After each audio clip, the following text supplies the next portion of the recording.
महाराज जी, जरूरत से ज्यादा सोचना बंद कैसे करें? नाम जप करो बार बार, राधा राधा राधा। उसे सोचने का टाइम मत दो।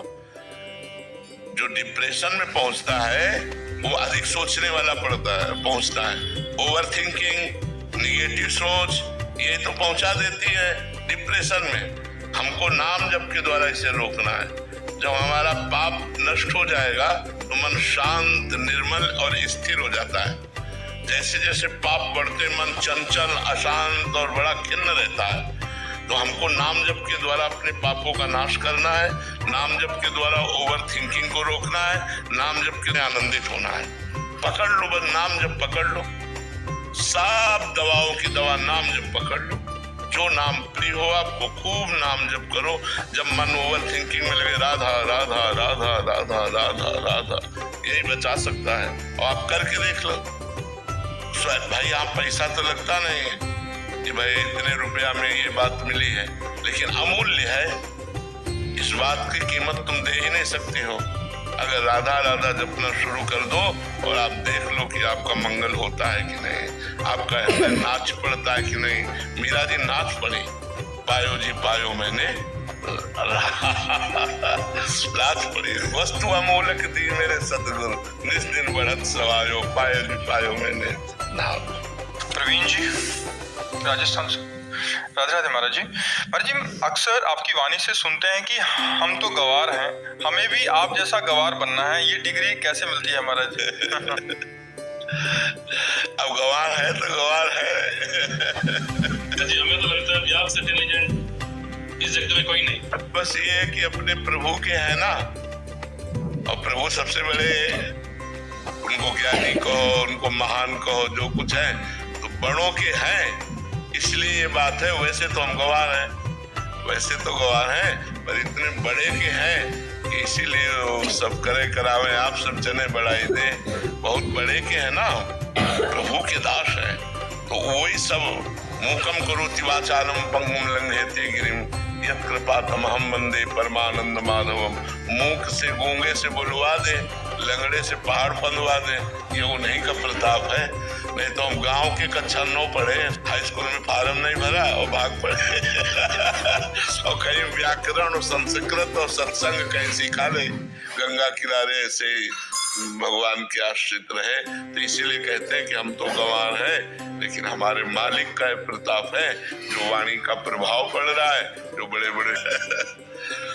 राहुल सिंह जी, महाराज जी, श्री जी की कृपा से नाम धाम वो उपासना पद्धति भी मिल गई है। उन्होंने तो विशेष कृपा कर अपना काम पूरा कर दिया, परंतु मैं अपना काम नाम मंत्र वाणी पाठ भाव पूर्वक व ईमानदारी से नहीं कर पा रहा हूँ महाराज जी। इससे हृदय में बहुत जलन महसूस हो रही है। हाँ बिल्कुल, बात जलन होनी चाहिए, यही जलन ठीक कर देगी। अगर ये कस के होने लगे ना जलन, कि असहनीय हो जाए, तो सब पाप कर्म छूट जाएंगे और ठीक से भजन होने लगेगा। और जैसे जैसे भजन होता है वैसे वैसे जलन बढ़ती है। और जब पूरा अंतःकरण निर्मल हो जाता है, तब आनंद का स्रोत खुलता है। और जहाँ आनंद का स्रोत खुला, फिर तो क्या, फिर तो मस्ती ही मस्ती है। महाराज जी, वास्तविक स्थिति मेरी ये है, श्री जी तो मेरे लिए मेरे उसमें काल्पनिक है महाराज जी। मैं बात करता हूँ, लेकिन श्री जी के बारे में तो मैं कुछ जानता हूँ। आपको प्रत्यक्ष देखने का सौभाग्य भी कभी कभी प्राप्त होता है महाराज। महाराज जी, कृपा ये कीजिए कि आपका अगर छवि रूप भी देखूं तो होश आ जाए कुछ। नाम जप करो, नाम तो सत्य समझ में आ रहा है ना, तो बस राधा राधा राधा, इसी से रूप पर, श्री जी पर विश्वास हो जाएगा। और जब राधा नाम जप करोगे तो आप हमको अपने पास देखोगे। आप ये देख लो, परीक्षा लेके देख लो। आप जब नाम जप करोगे राधा राधा, तो प्रेमानंद तुम्हारी खोपड़ी में बैठा दिखाई देगा। चाहे देख लो, आप करके देख लो। यदि आपको परीक्षा लेनी है तो आप करके देख लो, क्योंकि राधा नाम का कनेक्शन है ना, वो कनेक्शन अनुभव कराएगा। देखो, बहुत से ऐसे साधक हैं जो श्री जी को नहीं जानते हैं। जब जानते नहीं तो मानते क्या? वो हमको केवल मानते हैं कि हम जो कुछ मानते हैं, हमारी श्री जी आप हो, हमारे गुरु जी आप हो, जो कुछ हो हम आपको मानते हैं। अब बस इसी मानने से वो श्री जी को जान जाएंगे और श्री जी को पा जाएंगे। एक जगह मान लिया ना तो वहीं पा जाओगे, वहीं पहुंच जाओगे, वहीं तुम्हारी स्थिति हो जाएगी। प्रभु को कैसे जाना जाए? वो अव्यक्त है, हमने देखा तो है नहीं। तो अब जिन्होंने प्रभु का नाम बताया, जिन्होंने प्रभु का मार्ग बताया, हम उन्हीं को अपना सब कुछ। इसीलिए गुरु साक्षात पर ब्रह्म, तस्मै श्री गुरुवे नमः। अगर हम संत को, गुरु को अपना मान ले तो उनके हृदय में जो चल रहा है वो तुम्हारे हृदय में चलने लगेगा।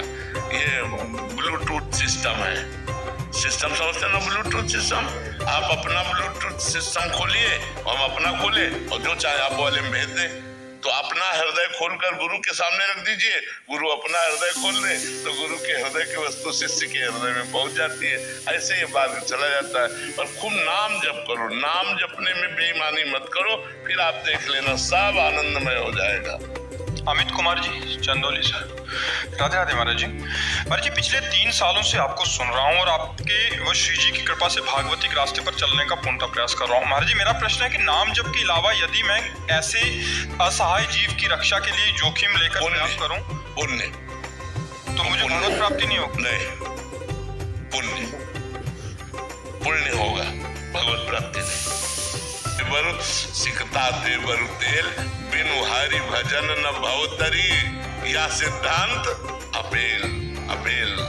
विनिश्चितम बदामि ते नान्यथा वचांस में, हरिम भजन्ति नरा भवसागर तरन्ति थे। अगर हरि भजन नहीं है तो और लोग बने हुए हैं, स्वर्ग लोक, महारलोक, जनलोक, तपलोक, ब्रह्मलोक, ये लोग बने हुए हैं बड़े बड़े पुण्यात्मा तपस्वियों के लिए बने हुए हैं। तो अब ऐसा थोड़ी है कि आप पुण्य करो व्यर्थ जाए, नहीं, आपको सुख मिलेगा लेकिन भगवत प्राप्ति नहीं होगी। भगवत प्राप्ति के लिए तो उसी मार्ग पे चलना पड़े। जैसे आप दौड़ लगाए इधर, तो आप बिहारी जी के दर्शन कभी नहीं कर सकते, जीवन भर दौड़ते रहिए, क्योंकि ये दिशा बिहारी जी के प्रतिकूल है। और इस दिशा में चलिए और लेट कर चलिए तो आप एक दिन पहुंच जाएंगे बिहारी जी पहुंच, क्योंकि दिशा अनुकूल है। तो ये जो पुण्य दिशा है ये स्वर्ग आदि की तरफ जाती है, ये प्रभु की तरफ ले जाती है। अगर उन पुण्यों को भगवान को समर्पित कर दिया जाए और नाम जप किया जाए तो बात बन जाएगी। बिना नाम जप किए एक शिकायत ये समाज से है कि जैसे हम रास्ते में जाते आते हैं तो मनुष्यता ऐसी खो गई आदमी की, जिंदा जीव है, बुद्धि नोच रहे हैं, हाँ, वो लोग प्रयास कर रहे हैं और साथ देने वाला कोई नहीं। बड़ी बड़ी बातें करते हैं कि आप लोगों बढ़िया है, पीछे से हट जाएंगे। हाँ, गाय एक चीज दलदल में धंसी है, अकेले प्रयास कर रहा है भैया थोड़ा सा, अकेले प्रयास कर रहा है भैया थोड़ा सा। इस बात का हमें भी अनुभव है, इस बात का हमको भी अनुभव है कि एक बार रात्रि के समय हम 11 बजे भिक्षा लेकर के पा करके आ रहे थे, तो एक नई बछिया, वो जो हल होता है ना जहाँ से फंसाया जाता है हल ट्रैक्टर में, वो एक गोला सा होता है उसमें फंसाया जाता है, उस पता नहीं कैसे उसमें उसका पैर चला गया। दृष्टि गई, सो दौड़ के गए, हमने पैर पकड़ा, सबसे पहले पैर पकड़ा उसका कि अगर ये इधर उधर की तो टूट जाएगा। अब उतनी बड़ी बच्चियां हमसे अकेले उठ नहीं सकती थी, क्योंकि हम पैर पकड़े या उसे उठाए तो आस पास देखा 3-4 लोग निकलेगा, कोई नहीं आया। अब हमने सोचा इसको कब तक हम ऐसे पकड़े रहो, हम पूरी ताकत लगावे और पूरी ताकत से उसका पैर पकड़े कि जरा छोड़ दिया तो टूट जाएगा। फिर हम जब 1-2 घंटा हो गए तो हमने सोचा पड़ोस वाले घर में जाकर के हम हल्ला मचाएं तो शायद कोई निकल आवे, तो धीरे से छोड़ा, जो ही पड़ोस वाले दरवाजे पर पहुंचे सो तोड़ करके वो बात। भयानक कष्ट हुआ कि हे भगवान, आज का समय ऐसा है, आज की समाज ऐसी है, अगर वो 4 लोग आ जाते तो सुरक्षित गाय निकल जाती, लेकिन ऐसा दया का विषय नहीं है। पर हमको क्लेशित भी नहीं होना है और हमको अपने परोपकार की भावना भी करनी है, परोपकार करना है, लेकिन परोपकार करना और भगवान का भजन करना ये दोनों साथ होने चाहिए। नाम जप करो और परोपकार करो और किसी पर दोषारोपण न करो, क्योंकि हम दूसरों को, जैसे एक्सीडेंट है और रोड में फैला पड़ा है,